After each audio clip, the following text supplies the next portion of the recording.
Hello student, welcome to my YouTube channel academic consign classes. आज हम लोग करने जा रहे हैं क्लास 9th का ट्रायंगल चैप्टर, जो हमारा मैथ का होने वाला है, एनसीईआरटी सॉल्यूशन।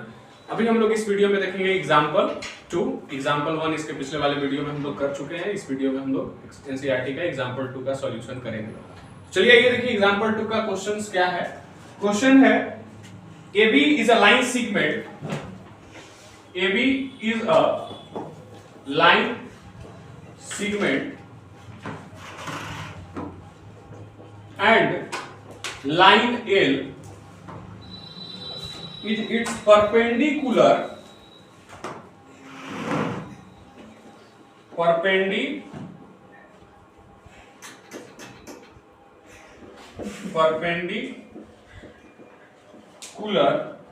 bisector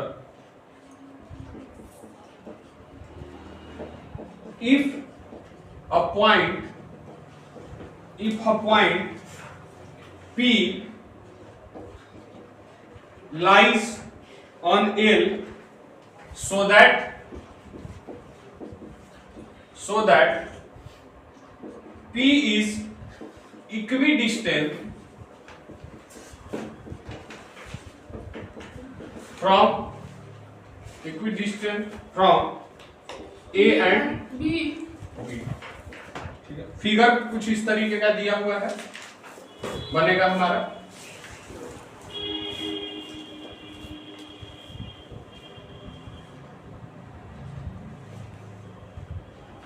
ये हो गया हमारा P, यहाँ पे पॉइंट है, ये हो गया A, ये हो गया B, ठीक है, और ये हो गया हमारा line L।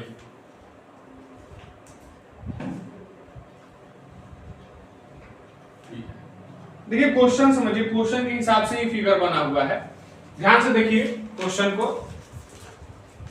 AB is a line segment. AB कैसा है? एक लाइन सेगमेंट दिख रहा है। हम क्या ड्रॉ किए? AB is a line segment and line L, line देख रहे हो L? Yes sir. Is it's perpendicular. किसका परपेंडिकुलर? AB का। Yes, sir. किसका परपेंडिकुलर? AB का।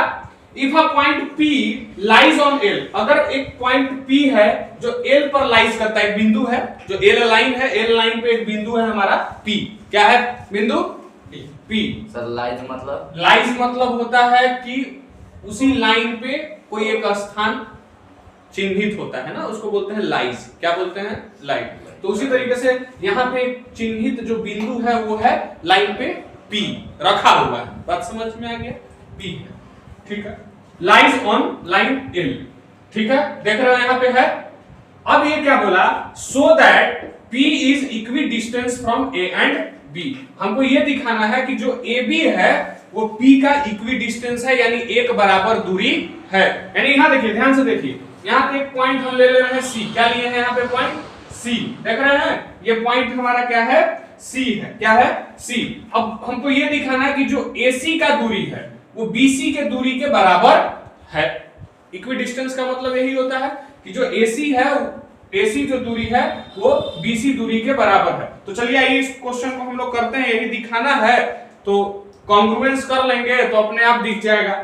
तो चलिए आइए देखिए।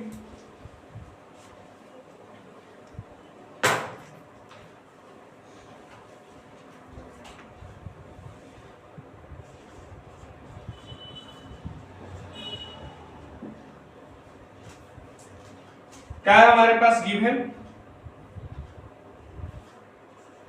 गिवन है AB is a line, AB is a line segment. क्या है? Line segment and line L is it's perpendicular. Perpendicular का साइन देते हैं, लिख देते हैं परपेंडिकुलर बाइसेक्टर, ठीक है, परपेंडिकुलर बाइसेक्टर, यही बोला है, ठीक है।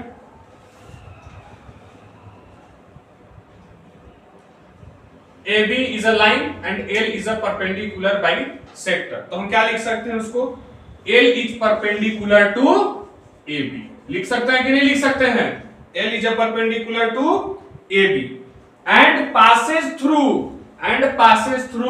C, कहां से पास कर रहा है? passes through C, क्लियर है? देख रहे हो, C से पास कर रहा है, ठीक है। Which is कौन? ये जो C है, C is a midpoint of AB,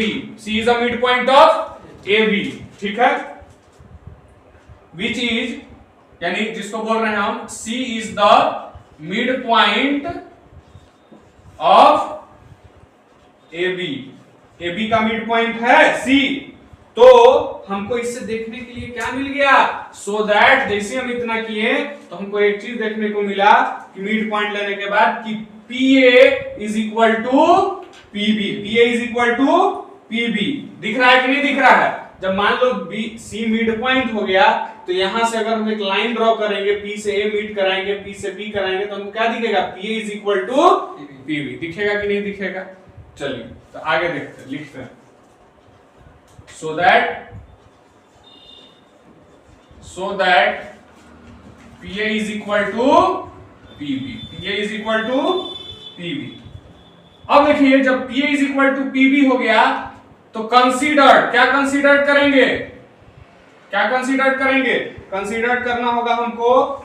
जब हम इस सो दैट किए PA is equal to PB, तो हमको प्रूफ करने के लिए जो हमारे पास आ जाएगा वो यही प्रूफ करना है कि PA is equal to PB कैसे है। यानी PA is equal to PB अगर हमको पता चल जाएगा ना तो हम पता कर लेंगे कि जो AC और CB का जो डिस्टेंस है वो इक्वल है। बात समझ में आया कि नहीं आया?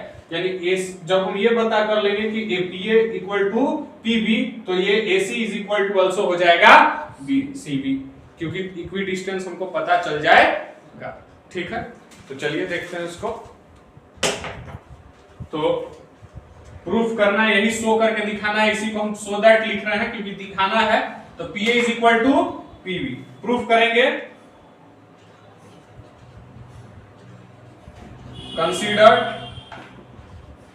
Consider triangle PCB, sorry triangle कौन सा हमारे पास? PCA, एंड ट्रायंगल कौन सा है? PCB, ठीक है। अब जब दो ट्रायंगल ले लिए तो अब इसमें हमको क्या देखना पड़ेगा? इसमें हमको देखना पड़ेगा दो साइड और एक एंगल। तो दो साइड इसमें कौन कौन सा है? तो एक वो साइड हो जाएगा AC is equal to, we have AC is equal to BC, we have AC is equal to BC। कैसे? तो C is the midpoint of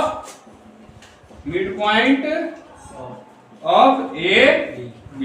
समझ में आया कि नहीं आया? उसी तरीके से angle PCA is equal to क्या हो जाएगा?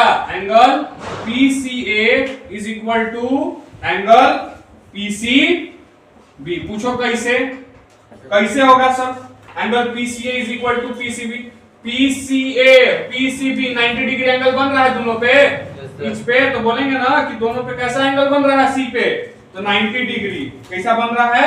90 डिग्री, जो कि गिवन दिया हुआ है। देखो बोला है ना कि L is it's perpendicular bisector of AB। बात समझ में आया? So angle PCB is equal to angle PCA। बात समझ में आ रहा है कि नहीं? क्या बोल सकते हैं? PCA is equal to PCB। Clear है? कोई दिक्कत?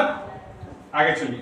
अब देखिए जब PC is equal to PC, दोनों पे देख रहे हैं, जब एंगल बाइसेक्टर है तो दोनों ट्रायंगल का एक ही कॉमन लाइन है, तो इसको क्या लिखेंगे? कॉमन लिखेंगे कि नहीं लिखेंगे?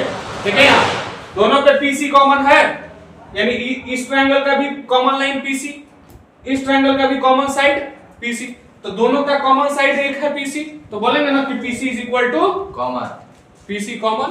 बात समझ में आ गया? चलो, so triangle PCA congruence to triangle PCB। कैसे? देखो मिल गया कि नहीं? एगो साइड, दूगो साइड और एगो एंगल, तो साइड एंगल साइड कॉन्ग्रुएंसी से, congruency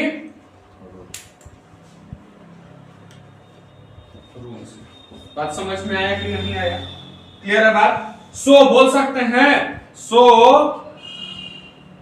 PA is equal to angle PAB, क्या बोल सकते हैं? PAC is equal to angle PBC। See, CPCT से भी हो जाएगा।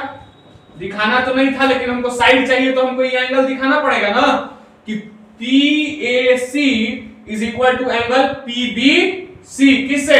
CPCT से, corresponding part of congruent triangle. तो अब इससे देखो इस एंगल से क्या मिल गया? PA is equal to PB, मिला कि नहीं मिला? PA is equal to side PB, मिला? ये हो गया हमारा, साइड निकल गया। PA is equal to PB। कोई दिक्कत? Question solve. यही करके दिखाना था, ठीक है? यही करके मैं